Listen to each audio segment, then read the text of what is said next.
Oi, gente, vamos começar mais uma live hoje. Sejam todos muito bem-vindos para mais uma live. O assunto de hoje continua sendo super interessante. Já tô vendo as pessoas tá aí, a Nelly, a Cláudia, muito obrigada. Mais gente deve estar entrando. Vamos aguardar mais um minutinho porque a Ana já está se conectando.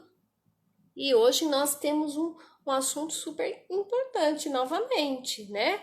A questão do jogo, a educação infantil e a tecnologia. Certo, Ana? Ana? Eu Ana? Oi, Ana! tá me vendo? Perfeitamente, Ana! Tá ótimo! Puro hoje, Maria. Não, tá muito claro. Hoje tá. Ai, meu Deus, tá dando até pra ver que não deve, né? Não, tá ótimo. Você só precisa baixar ou você ou o celular, porque tá cortando bem aqui, daqui para cima, ou sobe o celular ou você. E mais um pouquinho. E isso. Isso. Ficou um pouquinho mais longe, você vem mais para frente. Legal. A sua mãe já tá aí, a Thaís. Oiê, A gente já tá com bastante gente aí. Lívia, hoje. Oi? A Lívia conseguiu hoje. O Carlinhos, olha lá, já tá aí também. É, legal.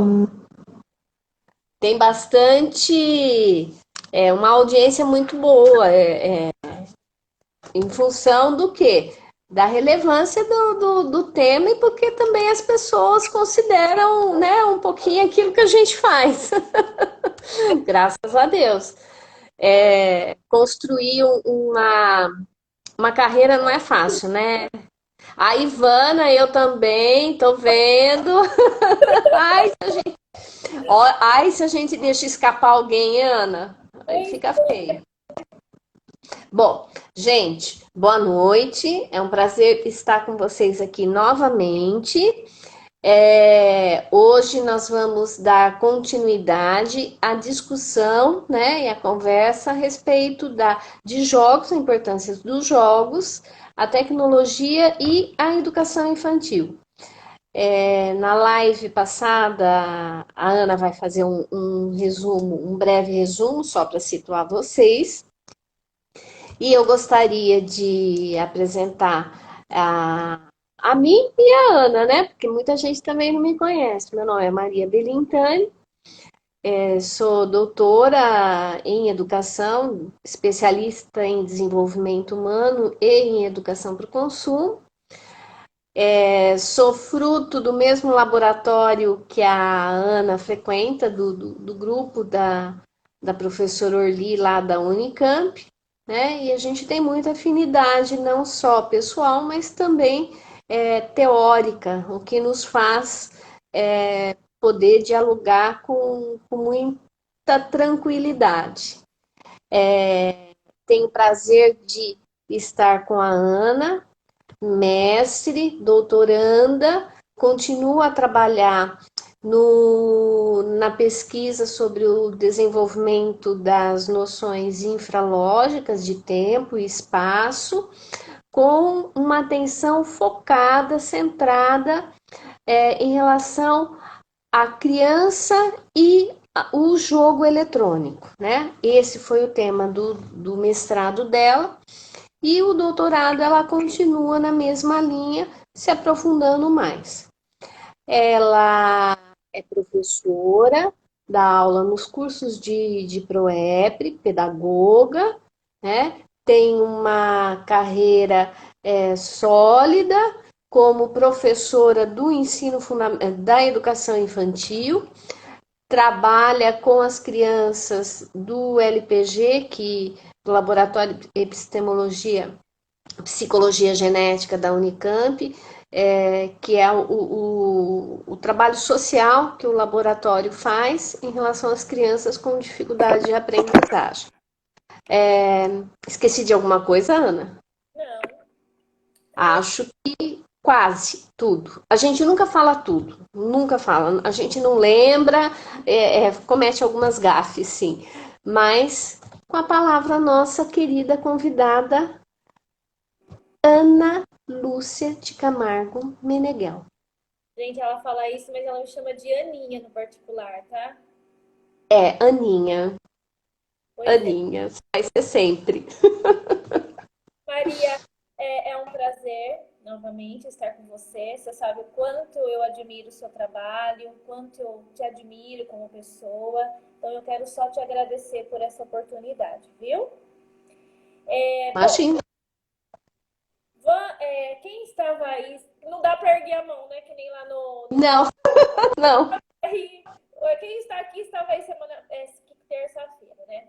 Então a gente vai lembrar um pouquinho dessa criança. Como que era essa criança?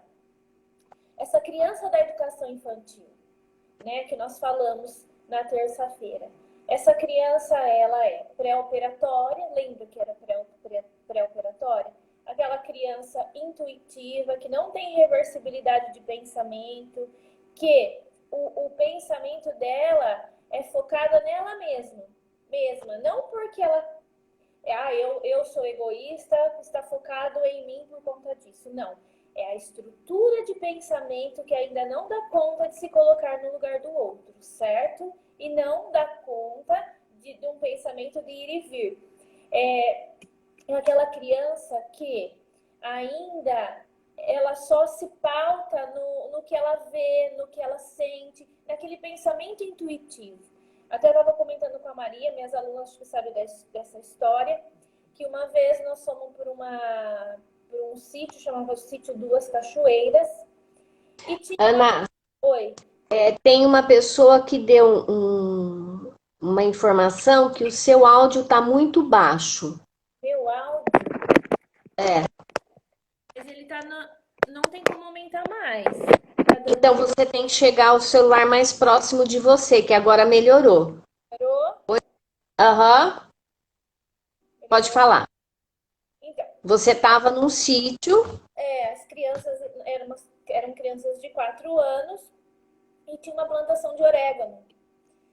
E aí eu falei, eles não sabem de onde vem o orégano, porque a criança ainda acha que o leite vem da caixinha de leite lá do mercado, certo?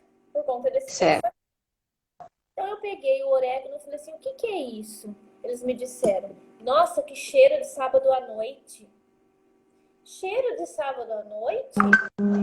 Como assim cheiro de sábado à noite? Quando meu pai pede pizza, cheira isso. Então veja, olha, vai cheirar isso por quê? O que será que é isso? O que é isso? Aí uma criança, alguma coisa que tem na pizza. Mas imagina que eles sabiam que era o orégano, que ele é todo pequenininho, moído, colocado em cima da pizza e que existe uma plantação disso. Que tem uma antecedência antes de chegar aquele picadinho. Então veja, cheiro de sábado à noite. Imagina que ele sabe que aquele é orégano. Então, no que o pensamento dessa criança está pautado? Como é que eu vou nesse conhecimento físico ainda, no que ela vê? Por isso que a gente sempre diz, olha, as crianças podem ficar em frente às telas. Lógico, a gente vai dosar isso. Mas a gente não pode esquecer desse físico. O que é isso? Ela não sabe nem de onde vem o orégano. Se você perguntar para uma criança, da onde vem o leite? Criança do sítio talvez saiba que o leite venha da vaca. Mas criança daqui da cidade vem lá do mercado. De onde vem verduras? Aqui em Americana tem bastante hortas. Mas nem toda cidade tem essa quantidade de horta. De onde vem a verdura? Do supermercado. Então, voltando, essa criança, esse pensamento egocêntrico, esse pensamento intuitivo. Então, o que eu tenho que trazer para essa criança na sala de aula? Só relembrando isso. O que eu tenho que trazer? Conhecimento físico. Conhecimento físico de modo que ele transforme isso em conhecimento lógico-matemático. Certo? Vai falando, Maria. Certíssimo. E mesmo porque, né, Ana, o próprio período que ela tá mostra ela precisa do concreto para estruturar. A interpretação dela, né? O Delval explica que toda a interpretação do conhecimento social da criança não é uma coisa simples, é algo assim muito elaborado, ela tem muita dificuldade porque ela vai fazendo conexões intensas. Não é dificuldade porque ela é incapaz de pensar. Muito pelo contrário, essas interpretações que as crianças dão mostram o quanto elas estão se esforçando cognitivamente para poder entender aquilo que a gente está querendo explicar, ensinar, e que ela faz relações maravilhosas quando ela vem com uma história como essa do orégano, né? Porque ela está fazendo. Quando ela faz a relação do orégano, do cheiro com a pizza, né? Não é só uma relação de conhecimento social. É uma relação que diz respeito ao lógico matemático. Porque tudo aquilo que a gente sabe, a gente coloca a serviço das interpretações e representações do mundo. Então, quanto menos você possibilitar que essa criança represente, seja falando, no desenho, conversando com os colegas, né? Dando sentido às histórias, é importante para ela poder se organizar e ter referências. E tem que pensar que essas crianças, elas têm apenas 4, 5, 6 anos, fazem apenas 4 anos que elas estão nesse mundo. E esse mundo, ele é um mundo real cheio de coisas, vamos colocar assim, cheio de objetos, e ela precisa dar conta de tudo isso. E Exatamente. vamos lá do sensório motor. Essa criança, quando ela nasce com condições de vir a ser inteligente, certo? A partir disso, as relações que ela vai tendo com o mundo, isso vai fazendo com que ela desenvolva. Até então, ela não tem imagem mental. Essa imagem mental, ela vai sendo construída. Ela vai sendo construída. Por isso que tem... A Piaget fala muito da permanência do objeto. Aquela brincadeira que a gente faz com a criança. Achou, esconde o rosto, a criança fica assustada, porque realmente saiu do campo de visão dela. Saiu do campo de visão dela, deixou de existir. Exato. Ela não conserva a imagem mental ainda. Então, isso está sendo construído. Eu sempre brinco com as minhas alunas que meu pai trabalhava com bomba injetora. Você sabe o que é uma bomba injetora? Você tem imagem, Maria, de uma bomba injetora? De caminhão? Como é que Não sei. Deve ter alguma coisa fininha para entrar em algum lugar, porque é injetor, injeta. Agora o resto, não tenho a mínima ideia. Será que é grande? Será que é pequena? Você não tem essa imagem mental. Então, mesma coisa. A criança, ela está construindo cada imagem mental. Então, cada coisa que ela está construindo. Então, veja, lá no sensório motor, inteligência prática, certo? Ela está fazendo tudo na prática e construindo. Quando a criança começa a falar, balbuciar alguma coisa, ela está construindo o pensamento. Essa imagem mental, ela está terminando de ser construída. Então, por isso que Piaget fala que o pensamento vem antes da fala. Porque ele precisa coordenar essa fala. Pensa, só vocês pensarem, se eu fizer uma pergunta para vocês, vocês vão parar. Primeiro vocês vão organizar para depois responder. E a criança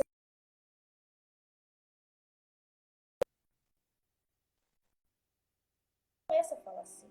Ela começa casa avó, ou bobó, alguma coisa assim. Ela está coordenando o pensamento.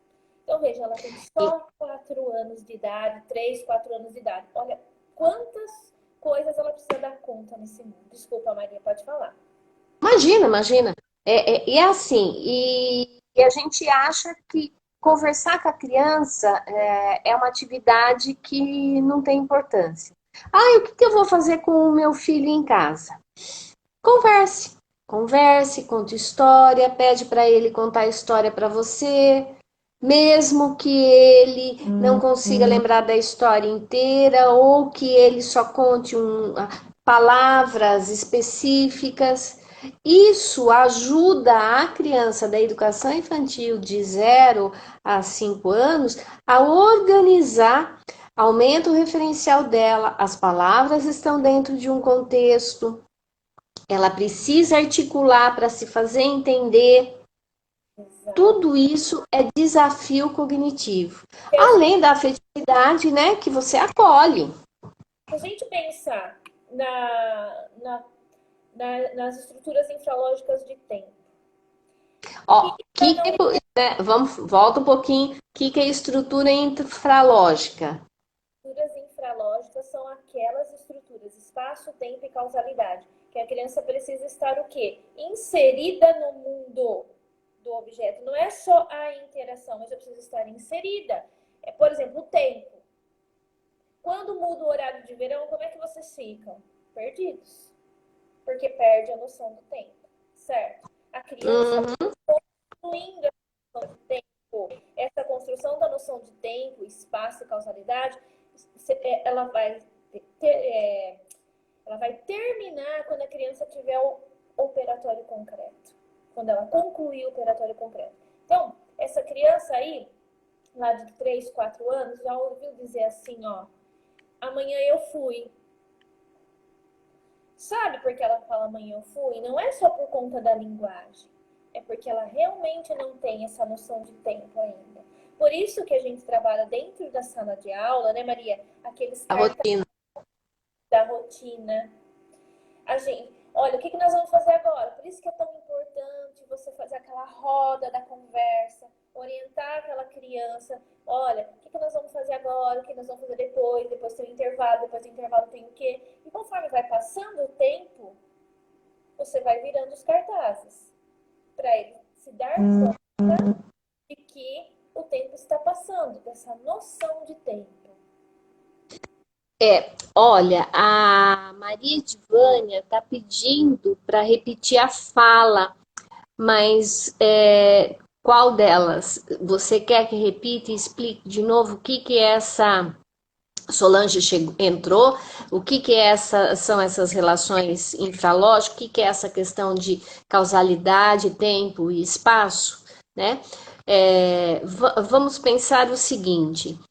Por que uma criança ela precisa ter rotina? E não é só a criança que precisa ter rotina. Todos nós temos uma rotina. A rotina, ela nos organiza internamente para todos os afazeres do dia, né?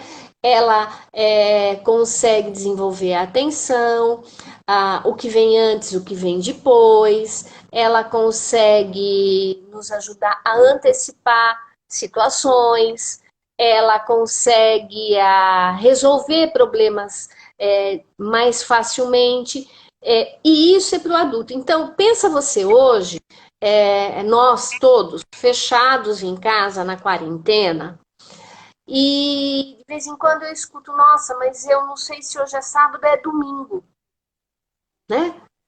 Com razão. Você acorda, para pensar, gente, mas hoje é terça? Não, não, hoje já é quinta-feira. Beijo, seu lindo. Senão... Ai, o Edson. Por que isso? Porque a sua rotina, ela foi quebrada, né? E tudo aquilo que você fazia e que te dava, como é que fala? Condições, elementos para você pensar a respeito do seu dia e se situar no tempo e no espaço, que é antes, que é depois, para onde eu vou, se eu vou de carro, se eu vou de ônibus, se eu vou pegar a lista de supermercado agora ou depois, é fundamental para nós.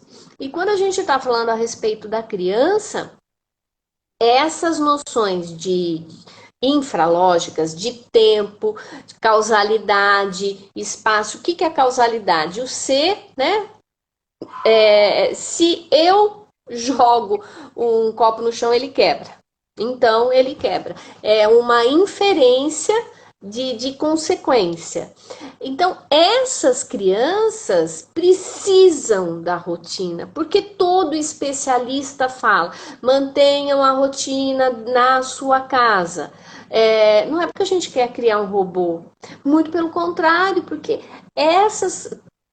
essas crianças e nós adultos necessitamos de pontos de referência, seja da natureza, seja do relógio ou das nossas atividades diárias, né, para nos organizarmos internamente e intelectualmente. Internamente, enquanto horário de intestino funcionar, da fome. Por que a gente consegue ficar 8 horas sem comer absolutamente nada? Porque nós estamos no momento de dormir, né? Então, a professora, né? Acho que a professora que perguntou, foi nesse sentido que eu fiz a pergunta para Ana. Ana, explica o que são essas noções infralógicas que dizem respeito, né? Estou resgatando a todo esse processo de conhecimento e que qualquer ser humano precisa em qualquer momento. Mais ainda quando são bebês. Veja, só para retomar, quem não estava, a estrutura de pensamento do ser humano é construída com estruturas lógicas e infralógicas.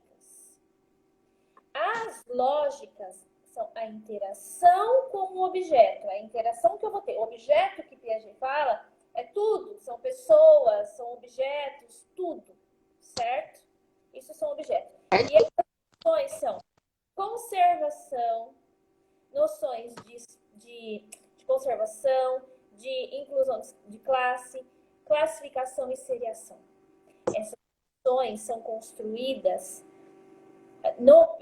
desde do sensório motor, pré-operatório, e elas vão se consolidar lá no período operatório concreto. Eu sei que o menino tem pensamento reversível, que o menino é operatório concreto por conta dessas noções, certo? As infralógicas são construídas paralelamente junto com as noções lógicas e infralógicas, que são espaço, tempo e causalidade. Essa noção, a criança precisa estar inserida. Por isso que a gente fala desse menos tempo no computador, porque ela precisa estar inserida nesse tempo, nesse espaço e nessa causa. Quando a gente fala a criança, por exemplo, lá no pré-operatório, ela tem o animismo, o artificialismo, já vou explicar, tá? E o realismo nominal. Por exemplo, quem nunca viu uma criança dizer que a lua está acompanhando ela? Ela acha que tudo que ela faz é por conta dela, certo? Tudo acontece, caiu alguma coisa lá. Ó, vou contar da minha sobrinha quando ela era pequena. Minha mãe tem um cuco em casa. Sabe aqueles relógios cuco, Maria? É. E ela chegava sempre no domingo e jantava. E minha mãe falava assim, ó, depois que o cuco sair, tá na hora do jantar, tal. Aí um dia ela foi mais cedo e o cuco saiu. Não, foi mais tarde e o cuco saiu um outro, né? Não era um outro dia, nem era domingo. Ela olhou pro cuco e disse assim, fala pra ele que eu já jantei. Quer dizer, o cuco só saiu porque ela estava lá. Entendeu? Então, veja, só acontecem coisas além do pensamento. Tudo isso faz parte do egocentrismo, desse pensamento e desse animismo, desse artificialismo, desse realismo nominal. Tudo acontece porque eu estou aqui. Outra, Pedro Vitor, pode falar. O Edson, obrigada pelo elogio, viu, Edson? Você está amando. Queria agradecer de novo a Raquel Zapia, que está aí, e a Rejane Cozin, que chegou também. Olha, a pergunta do Edson, ela é muito interessante, né? Ele pergunta assim, as crianças podem construir uma noção de tempo virtual? Peraí. Parou. Peraí. Gente, vocês estão... Isso, oi, Ana. Maria, Oi. Voltamos? Oi? voltei. Tá. Então, eu vou retomar a pergunta dele. Ó, caiu, né? As crianças podem construir uma noção de tempo virtual? Como ela se diferencia do real? Não. Ela não consegue. diferenciar do real. Ela não consegue construir um tempo virtual. Ela não tem reversibilidade, ela não consegue, né? Ela acha que aquilo é verdade. Ela acha, você pode até explicar, e chega um momento que você fala para ela. O Edson, a coisa é tão assim, no meu ponto de vista, grave, por que, que a gente trabalha com consumo, publicidade e a questão do dinheiro, né? Não é raro, eu vou dar uma desviada para poder responder, desviada assim, em termos, porque a teoria é a mesma, tá? Não é raro, agora tá. Oi, Ana. Vai puxar a sardinha pro seu lado. Eu sei. Exatamente, a área de consumo, né? Mas, por exemplo, agora diminuíram os comerciais a respeito de produtos para criança. Mas o fato de ter diminuído não significa que essa comunicação mercadológica com a criança não existe. Então, quando você faz um comercial e você coloca um boneco nadando, a criança quer aquele boneco nadando. Quando ela recebe o presente e ela abre e ele não nada sozinho, ele não faz isso, ele não nada sozinho, ela fala para a mamãe: não é esse que eu quero. Eu quero aquele que passou na televisão. Quando você dá um carrinho, né? É o mesmo carrinho que está lá. Só que aquele carrinho, ele anda velozmente e sai até foguinho, né? Velocidade. É por isso que nós somos contra esse tipo de comunicação direta com a criança. Porque o pai vai contar para ele que é o mesmo carrinho, meu filho. Às vezes se matou para dar aquele presente para a criança, porque era caro, né? Queria fazer o gosto, mas a Aliás, criança não gostou. Oi. minha mãe tá aí, ela vai lembrar disso. Eu fiquei doente quando era pequena. Você lembra aquele Galac de chocolate que fazia assim, caía leite O no copo? leite? A minha mãe revirou a cidade para ver qual chocolate que tinha que ter leite. Porque eu falava, não podia. Aí ela comprava aquele sensação que tinha aquele creminho dentro, certo? Mas, gente, e para eu Cadê entender o que leite? saiu leite? Então, veja, era o virtual. Exatamente. Então a criança não consegue distinguir o que é virtual e o que é real. E isso eu tô falando de criança de 6, às vezes de 7 anos, né? Porque ela vê aquela imagem. Por que isso? Porque o simbólico dela ainda é muito forte.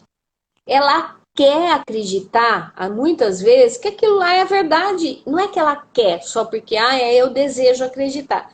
Ela quer, porque aquilo dá prazer, porque aquilo é bonito, porque a fantasia faz parte do desenvolvimento de qualquer ser humano. Então a criança não pode mesmo distinguir o virtual do real. É impossível. Porque Ela assim, não tem. o tempo, a criança tem o tempo dela psicológico ainda, para depois ter o tempo real. Quem nunca viajou com uma criança e ela fica assim, já chegou? Tá chegando? Tá chegando? Aí você fala, não, quando chegar. Ou chega uma hora que você fala assim, ó, dorme. Mas por que que acontece isso? Porque ele não dá conta. Ó, pensa a gente, quando a gente vai viajar, a gente vai viajar, parece que demora, mesmo que a gente tenha o tempo real já, parece que demora tanto para chegar e a gente sabe que, por exemplo, se não der 3 horas. Ixi, caiu de novo.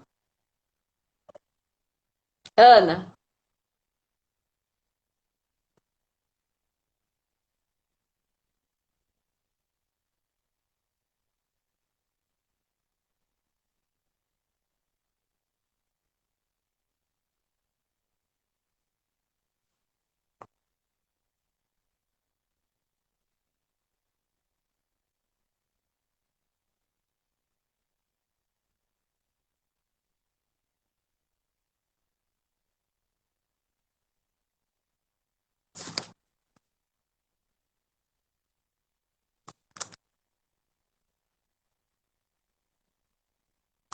Gente, vocês estão ouvindo a Ana? Eu não tô ouvindo você. Você caiu, Ana, o seu áudio. Ó, a Ana foi providenciar alguma solução mágica.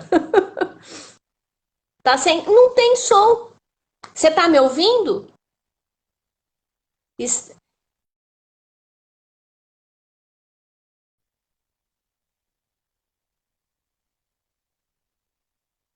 Vocês estão também não? Ah, só a Ana. Tá. Gente, não sei o que fazer.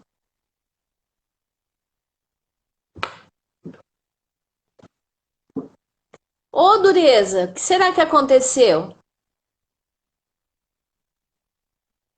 A Ana saiu, ela vai entrar de novo. Olha, enquanto isso, eu vou falando com vocês o seguinte: tem uma pergunta assim, mas a criança consegue entender os jogos virtuais? Não, não consegue. Está relacionado com a agressividade? Mais ou menos, né? Mais ou menos. Por que que é mais ou menos? Sim, ela vai entrar de novo na live. Assim que ela solicitar, eu já incluo ela, tá? Então eu vou continuar porque é uma pergunta que saiu do grupo, né, no grupo, e eu vou continuar com vocês para dar esse retorno. Ô, Valéria França, você não está me ouvindo? Ou é só a Ana?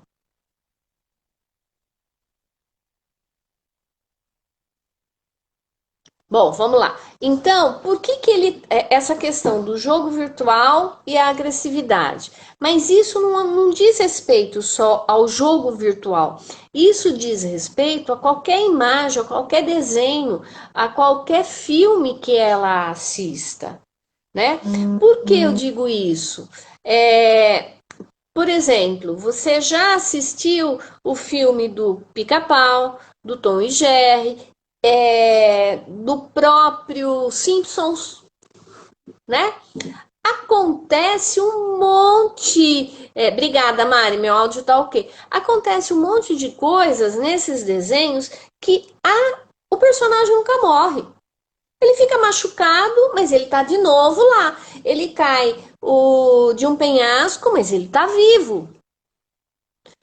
Então, o cara lá do Karate Kid, ele dá uma. Porque é da minha época, né, gente? Ele dá um golpe e tudo bem, o outro se levanta, ele se recupera muito rápido, né? Então, o que que acontece? A criança, ela não posso dizer que ela é agressiva, porque para brincar ela também vai fazer isso.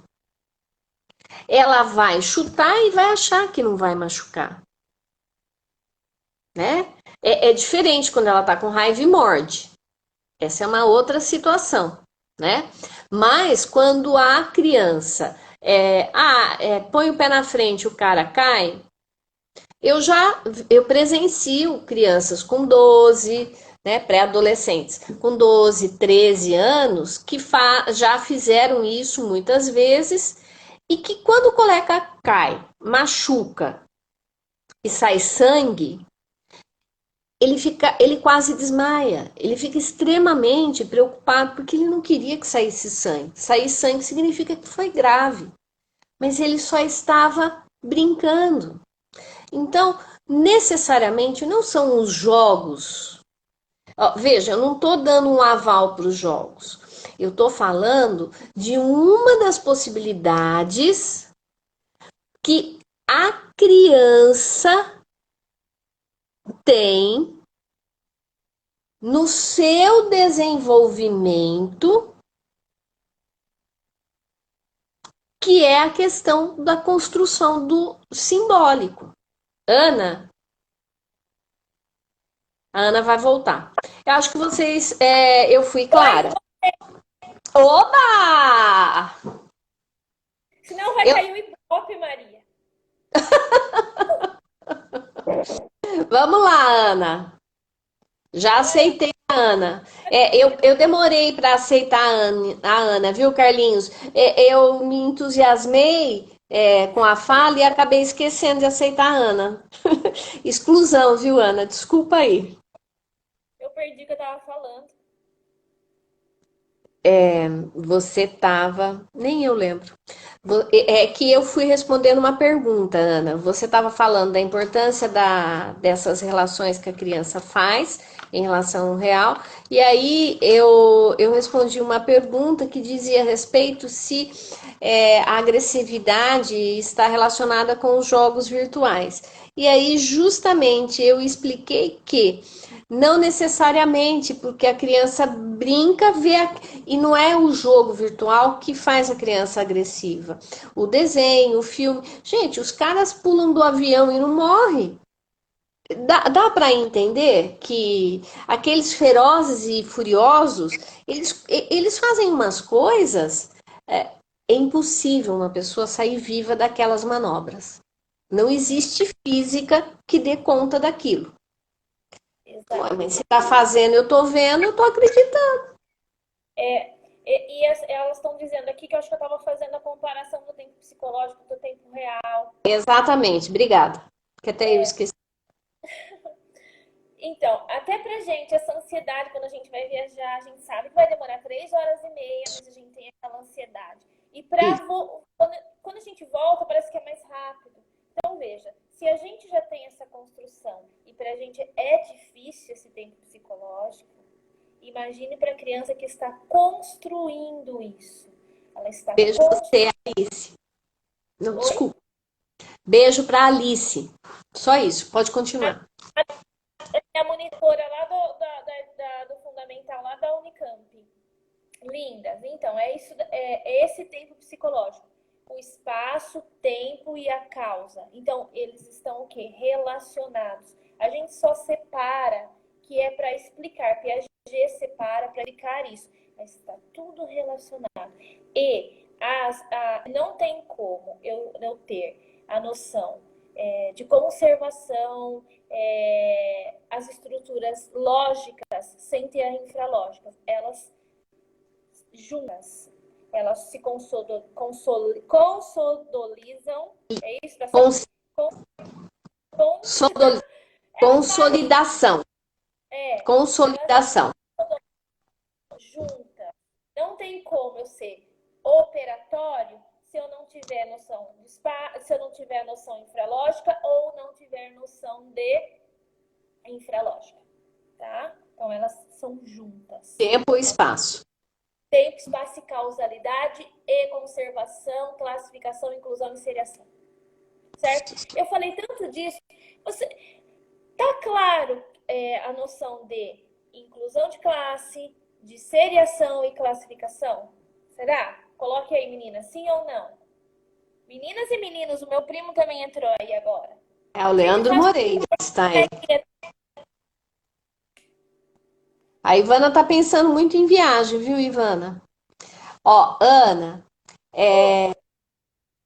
Tô aqui. sabe o que que eu queria retomar? Você começou a falar e eu acabei dando você. Oi, fala. Não, já passou. Pode falar, Maria.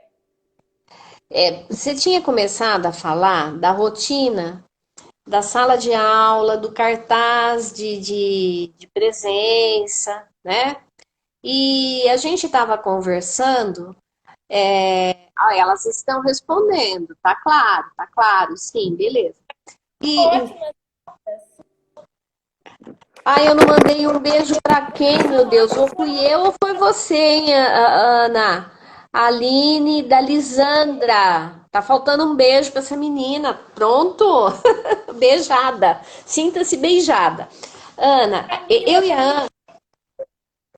Como? Fala. A Camila, minha monitora, tá aí. Gente, olha, eu vejo os nomes passando, mas de verdade, eu não consigo dar conta do que eu tenho que falar e ler ao mesmo tempo aqui. Então, É difícil. então, beijo pra todo mundo, viu? É difícil. eu e a Ana estávamos.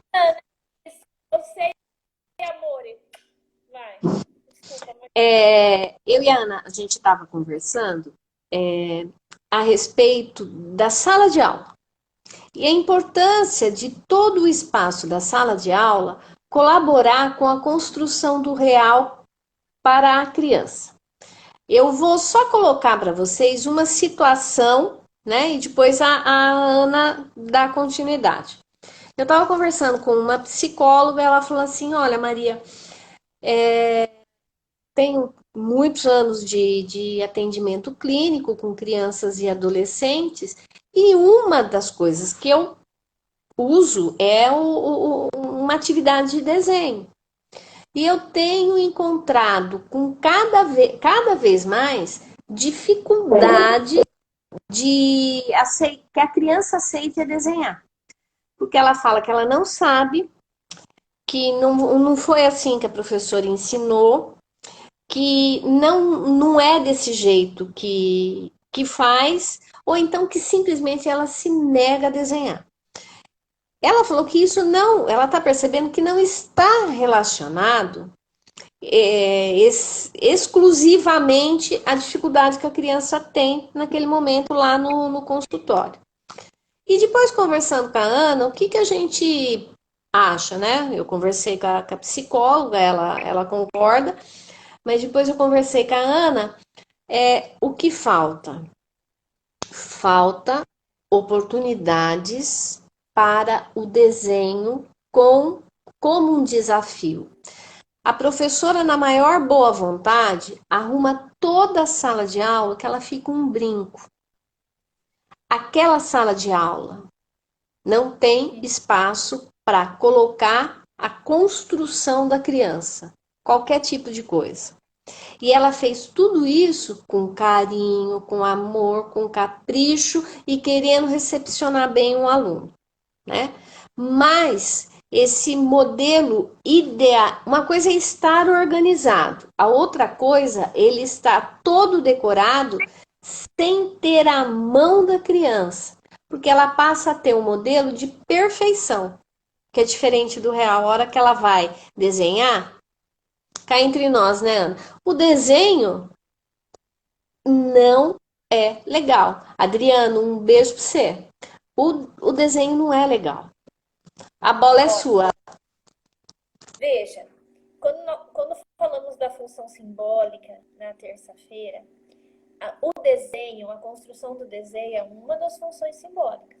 Se essa criança ela não tiver oportunidade, porque o desenho entra na noção de espaço, certo? Se a criança não brinca, se ela não explora, se ela não explora, se ela não brinca, ela não interioriza isso. O desenho nada mais é do que o que eu vou falar? Uma representação do pensamento. Só a representação do pensamento, quando porque quem aqui desenha bonito? Eu não desenho, mas por quê? Porque nós não fomos incentivados a desenhar. A gente tem uma noção de espaço, tá? Então, veja, o meu menino lá, primeiro ele sai da garatuja, sabe? Garatuja, um rabisco, tal, que ele desenha em círculo, certo? Depois disso, ele vem para aquele realismo. O realismo esqueci. Nominal. Não, Que coisa. Peraí, desenho a garatuja, realismo intelectual. Ah, tá, é verdade. É verdade. Realismo intelectual, para depois ele chegar no realismo visual, que é o realismo visual que é lá do operatório concreto, que já tem as noções euclidianas e projetivas, que são as dimensões. Só que até chegar aí, o desenho desse menino, gente, de verdade, eu falo pra Maria que eu sou espontânea, mas é horrível. Uhum. A gente é hipócrita de dizer que lindo, tá lindo nada, você tá achando feio. E ele sabe que tá feio, porque não corresponde ao real, ele sabe comparar. Por isso que a gente fala, gorado. Dourado. Mesmo, é o primeiro, velho. a garatuja, realismo dourado, o intelectual e o visual. Ok. Bom, gente, eu perdi de novo. Ana, agora eu sei, você está falando daquele desenho que a criança precisa fazer para ela poder desenvolver todas essas relações de espaço, de viver, de brincar, que quando ela encontra um ambiente que ele está todo formatado, bonito, e ela não tem a chance de interferir, de construir, ela não desenvolve as suas representações. E falar que o desenho é feio, a gente não pode. Falar que é lindo, menos aí. Aí a gente entra com o elogio, né, com a fala descritiva. É aí é que tá. Que eu Era isso que você ia falar. É isso que eu ia falar. Bom, meninas, a gente sempre usa essa linguagem descritiva. Tanto é que no ProEP Piaget fala, tal, tem a Montserrat Moreno que fala dessa descritivo, tem o Ginot também, não é isso, Maria? Que fala Tem. da linguagem. Gente, pensa, eu jamais vou chegar para o menino e falar assim, nossa, tá muito feio o negócio. O menino nunca mais desenha, certo? Mas você também não pode falar que tá lindo porque não tá. E ele tem senso crítico. Porque assim, uma que ele precisa pensar sobre. Quando ele chega com o desenho, você descreve o desenho dele. Nossa, e outra, não chegue pro menino e diga assim, o que você desenhou? Você mata o menino. Porque como assim o que eu desenhei? Pra mim, Você não tá vendo? não tá vendo? Você vai dizer pra ele assim, conte-me sobre o seu desenho. Uhum. Aí para você, ele vai contar sobre. E nada de escrever em cima do desenho do menino assim, ó. Isso é a casa, isso é. Se quiser fazer ao lado, uma anotação ao lado, mas não faça isso. Não faça isso, que você mata o menino. Então, ele vai descrever o desenho, aí você vai falar assim: nossa, percebo que você usou cores, ou se ele não usou. Nossa, percebo que você me disse que aqui tem uma árvore e tal. Nossa, você ainda vai colorir essa árvore? Né? O que Que está cor faltando? é a sua árvore, né? Cor que a sua árvore. O que você acha? Ixi. Ana, não tá saindo sua voz. Ai, que coisa, né? Triste isso, mas é inevitável. Gente, a Ana, enquanto se reconecta, eu vou responder aqui. A Lauane, ela perguntou, Ana? Ela perguntou se esse desenvolvimento. Olha, daqui a pouco a Ana entra de novo. Qual é a questão do desenho para colorir? O que eu vejo, desde quando eu estava na escola, a professora dá desenho para colorir para ficar bonito. Qual que é o objetivo? Né? Às vezes dá uma folha desse tamanho, com um desenho desse tamanho, para a criança colorir. Gente, eu juro por Deus, por que criança pequena, né, de 3, 4, 5 anos, de qualquer idade, precisa de desenhos tão grandes para colorir? Vocês gostam de fazer isso? Colorir?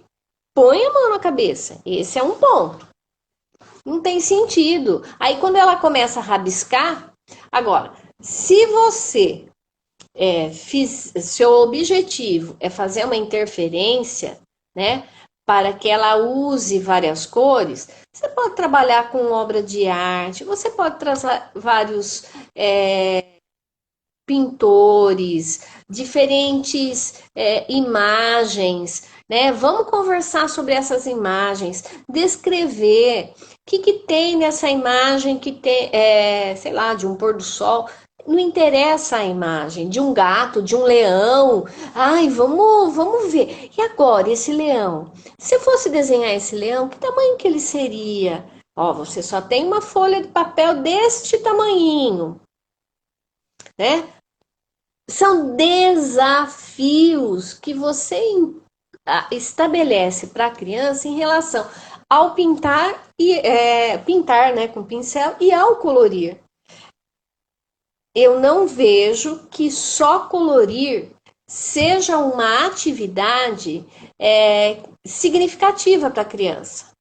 Mas eu estar observando uma tela, um pintor, tentar reproduzir aqueles tons, olhar para o céu, admirar a natureza, pegar uma folha. Por que aquelas ideias de Reggio Emília, elas têm feito, né, essa prática de Reggio Emília tem feito tanto sucesso?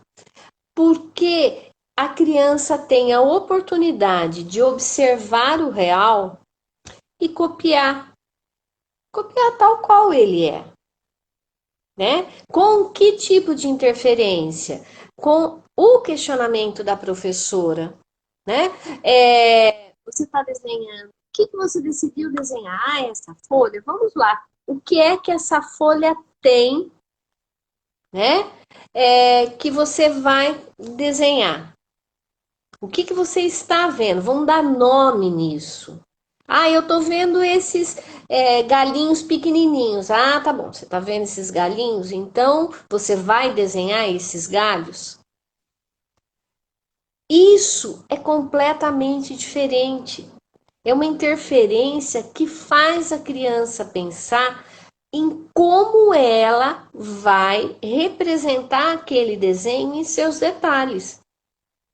Ele pode ser um desenho de criança e vai ser de criança, mas um desenho que ele pensou a respeito de para fazer e coloriu vendo o próprio arsenal de cores. Você pode dar para as crianças, olha só, já que você está pensando em colorir,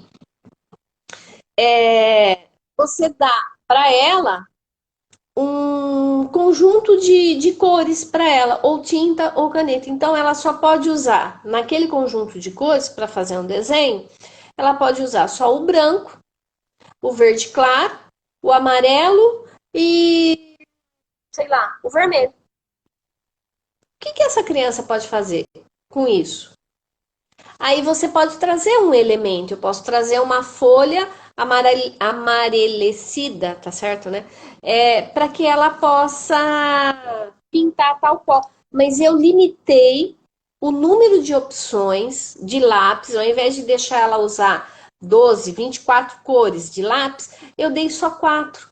Porque aquelas 4 diziam respeito àquele objeto que eu quero que ela faça, que ela pinte.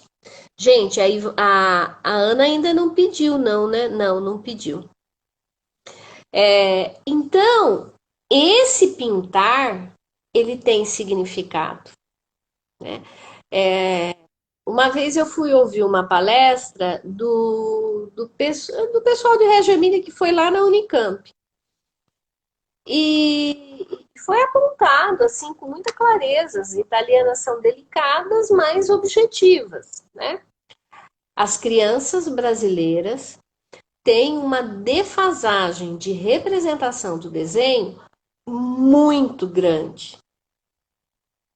O que é isso? Elas estão subaproveitadas. Elas estão pouco desenvolvidas no desenho. Por quê? É grave isso. Porque aquilo, eu quero retomar o que a Ana falou. Que o desenho é a maneira de representar. E representar trabalha com não só o conhecimento social, das coisas que eu preciso aprender de linguagem, mas de lógico-matemático, de observação da vida, do cotidiano, né? Observar o cotidiano significa dar vida ao mundo, né? Se ater aos pequenos detalhes. Eu não quero uma criança neurótica, nem eu quero ficar neurótica, mas é o enxergar além, isso de investigar, de olhar, de perceber. Isso desenvolve o quê? O senso de investigação tão necessário para você fazer pesquisa. Não sei o que vocês pensam, né? No entanto, cadê a Ana? Oh, meu Deus, cadê a Ana? Ana, cadê você, minha filha? Eu não consigo receber a Ana, gente. Travou mesmo, ela fez um pedido, eu tô visualizando, eu tô colocando ela aqui, mas ela não entra. Aqui, ó, ela pediu para entrar, mas eu não consigo. Ana, agora eu consegui te pôr. O Léo tá aí. Cheguei. Ana, Ô, Maria, então eu não tava conseguindo colocar você, Ana. tá bom. Desculpa aí. Bom, Ana, eu vou deixar. Você sabe que faltam só 3 minutos pra gente acabar, né? Passou muito rápido, né? Passou rápido demais. É, Aí tem uma aluna sua, eu acho que ela tá. Ah, não, perguntando se a criança não fica triste de eu rabiscar a folha dela. A gente nunca sabe o que ela sente, porque você é adulto, ela acha que tá certo você fazer isso, né? Mas não tá. Ana, eu vou deixar você terminar a live. Gente, vocês querem outra live? Nossa, quem quer uma live, diga sim, sim, sim, sim, que a gente marca e faz outro dia aí. Eu ia ainda falar da BNCC, envolvendo Isso, nós nem falamos da BNCC. ia falar da BNCC, e aí ia fechar com as atividades, com os jogos. Mas não deu tempo. Mas e aí, pessoal, o bate-papo foi legal? Vale a pena a gente retomar essa conversa falando da BNCC? Digam aí, responda aí pra gente se organizar e fazer uma outra live se vocês gostaram, tá? Ana, eu deixo para você terminar. Tá. Meninas, meninos que estão aí, Léo, Cláudia, todo mundo que passou por aí, eu vi mais ou menos. Meu marido, Carlinhos, Alice, a Maria José, lá de São Paulo, Marcela. Gente, todo mundo, muito obrigada pela atenção. Se vocês quiserem, a gente volta então na semana que vem. Que dia que é melhor, Maria? E a gente vai ligar tudo isso com a BNCC e com o virtual. O que vocês acham? Ó, o povo tá falando sim, sim, sim, sim. Então a gente vai ter. Nós só vamos combinar o dia agora. Combinado, lindas? E lindos, né? Ó, meu irmão, gente, ele escreveu lá, viu? Seu irmão, meu irmão. Lindo. A gente vai fazer sim. Gente, os minutos estão acabando. Nós vamos comunicar vocês da outra live. Semana que vem eu vou apresentar 3 lives, né? Vai ser terça, quarta e quinta. Então, a gente. Na sexta não tem live. Pode ser que seja na segunda-feira, né, Ana? Pode ser? Pode. Então, marcado. Segunda-feira, live a gente manda para vocês. Entra no blog. Oi, Ana, desculpa. Com a BNCC. Isso, com a BNCC, tá? Entra no blog, porque no blog eu coloquei vários materiais de jogos, variados, para família, que vocês vão gostar, dar uma olhada, tá bom? Gente, falta 20... Às 8 mesmo, né, Maria? Oi? 8 horas da noite mesmo, né? Foi ótimo. Eu adorei, gente. Então, em 12 segundos, nós vamos ser desconectadas. Beijo para vocês. Tchau. Beijos, beijo.